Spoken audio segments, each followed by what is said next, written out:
Welcome to I Love Loose Figures, showing the way through pop culture. Follow us on Instagram at I Love Loose Figures.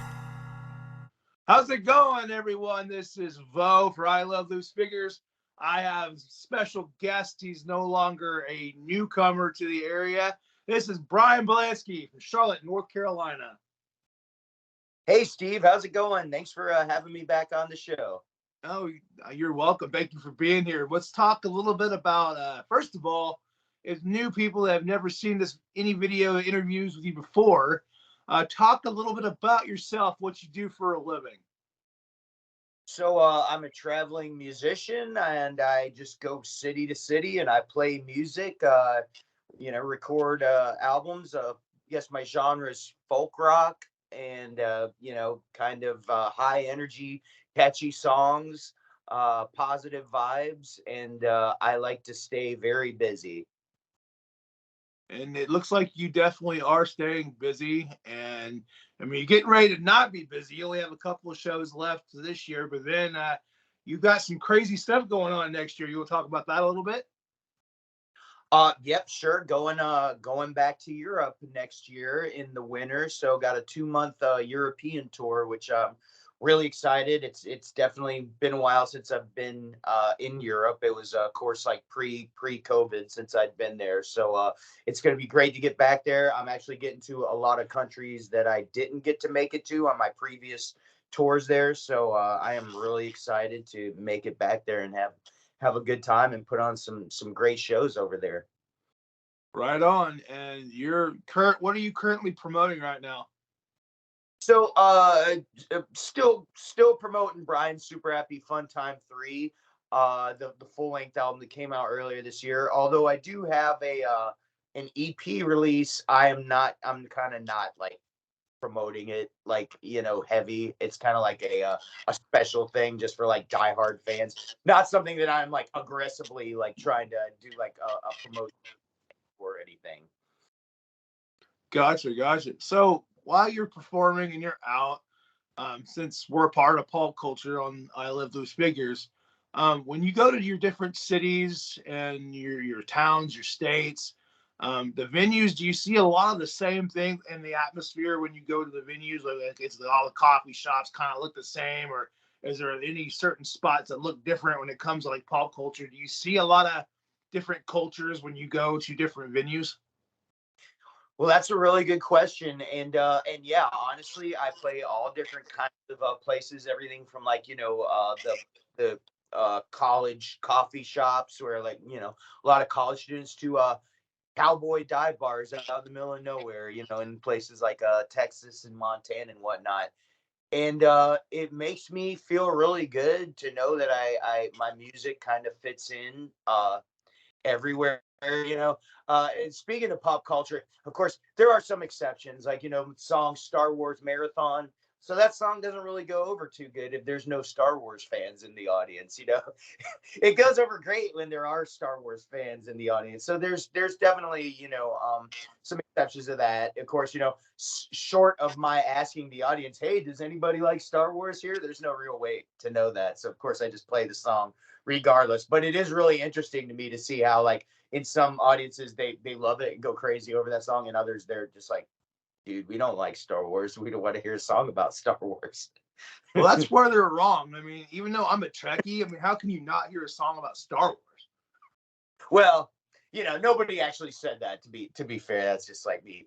No, but even the assumption to think about how in the world can anyone that's even a little bit like our generations that are out, Star Wars started late 70s, so it's like there's no way there's people out there that don't like Star Wars of any kind, even know the reference. I mean, that's kind of crazy.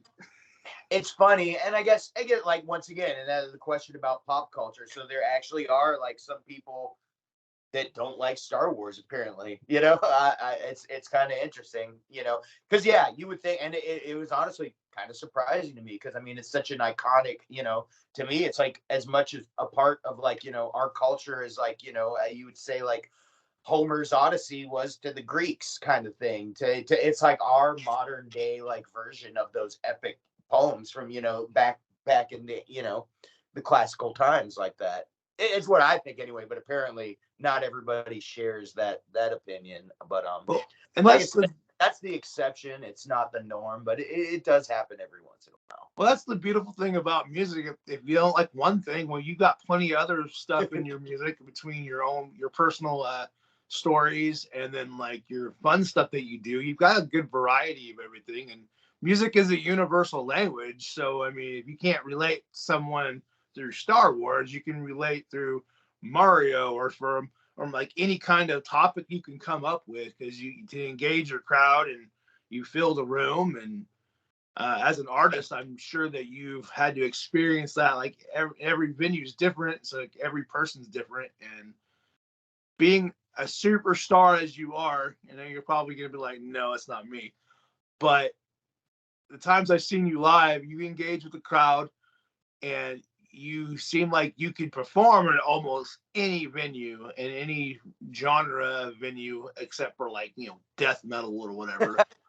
But it just seems like you can really connect with people with your music. And I didn't grow up listening to the styles of music that you convey, but I've gotten to respect that over the last few years. My wife has been amazing in introducing me to bands that I never thought I would ever really get into, like, you know, the Beatles or Joe Cocker or any other artists of that kind of feel. And so I think that's why I can relate to your music now, because before I had met my wife, I wasn't really into singer-songwriter, stuff like that. I didn't know a knowledge or respect enough, but now that I've heard those songs and then I hear you and you even cover some of those, it's just like, man, I can really feel the energy and respect that. And I appreciate what you do, that you go out and you're performing and you're hitting the grind. You're doing, like I say this all the time to you, you're doing the stuff that a lot of other artists won't do. And I think that's one of the big things why I respect you so much, man.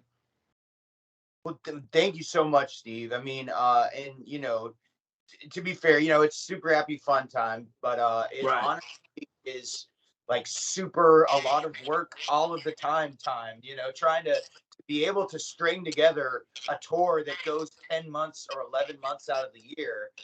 And to be fair, they are split up. I do get like a week off in between like winter and spring, summer and fall. So there is a week.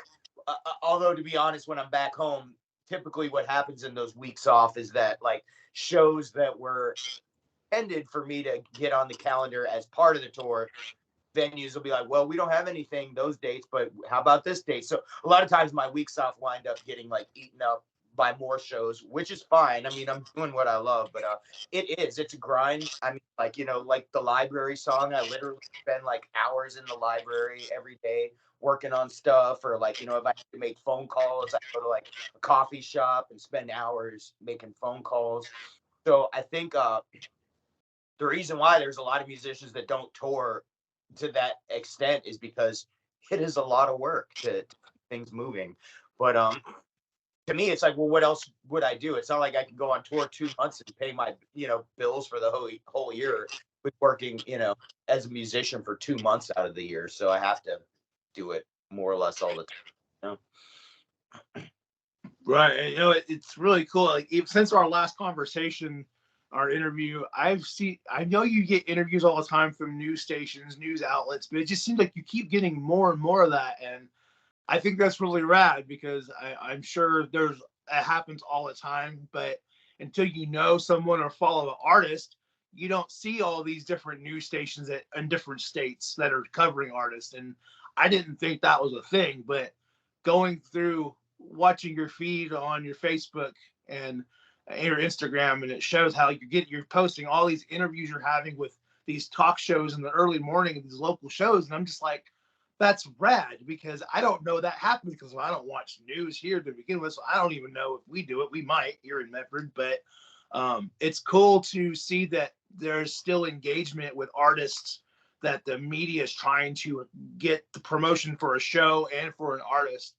So pop culturally, it's pretty sweet to see that. What are your thoughts on all that?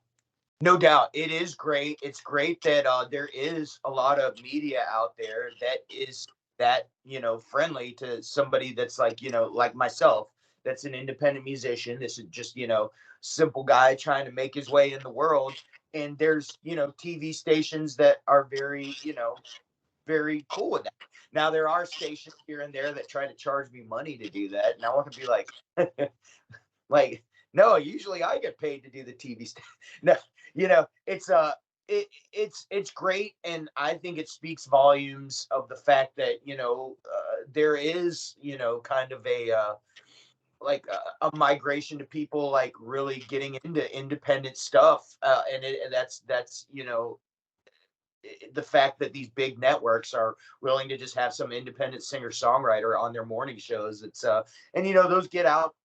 Those are great because there's a lot of visibility with that, and it's helped me win some new fans. And it's if anything else, it's just kind of fun to be like, hey, I'm on the CBS affiliate today. That's pretty cool. So I guess the next step is to get some national things. I've been doing all the local morning shows there, so I'm always trying to up the game, and whatever I do, I like to just try to beat it. And 10 months this year, so we're shooting for 11 months on the road next year, so that's the plan there. But yeah, no, as far as like a zeitgeist kind of thing, I think that's really cool. And thank you, by the way, for following my social media pages and supporting me there, Steve. I do appreciate that. Those little the social media engagements help independent artists like myself more than people realize, I think. Yeah, I was going to touch base on that. I don't think people realize how hard. I don't know. I'm not an artist, but you're hitting the grind. You're being an independent artist, and the social media outlets are very, very helpful. And what are those for you, by the way? Since we're on that topic. Oh, I'm sorry. What was the question? Oh yeah, what are your socials? How can people find you? Oh, sure. So on Facebook, it's Bryan's Super Happy Fun Time. That's Bryan with a Y. And on Instagram, I just go by my first and last name, Bryan Bielanski. Bryan with a Y, and Bielanski's B as in boy, Ielanski. So that's the way to. And those are the two social media channels that I'm active on. Very and good. YouTube channel too. So same thing, Bryan Bielanski official. Very good, very good. It's so weird to think that my mind thinks websites aren't that important, but I could see in certain niches having them is still a big thing, even though we have social media. And your website has a lot of detail, like your tour dates and where people can find your music and all that. So, what is your website address? Well, thank you. Yep, thanks for mentioning that too. And the website is bryansuperhappyfuntime.com. So, and I appreciate that. And yeah, and that's the thing too. Social media things may come and go. Like, I think we're showing our age here to maybe talk about this, but when MySpace collapsed there, I'll never forget, I was like, oh man, what are we going to do? There's no more MySpace.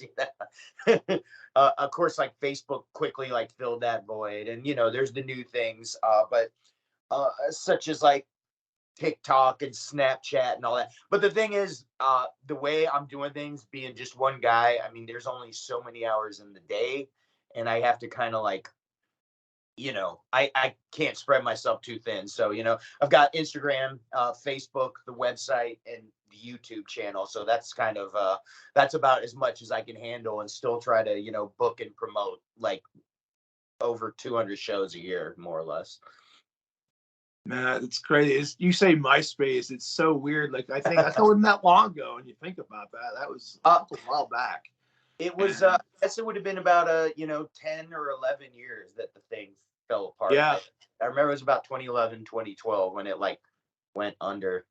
And it's so weird. Like back then when MySpace was the big thing and Facebook had just gotten started, it was only used for college students only. Right. And I was like, MySpace ain't gonna go nowhere. I'm like, what's this Facebook? This is stupid. I wasn't in college, so I was like, whatever.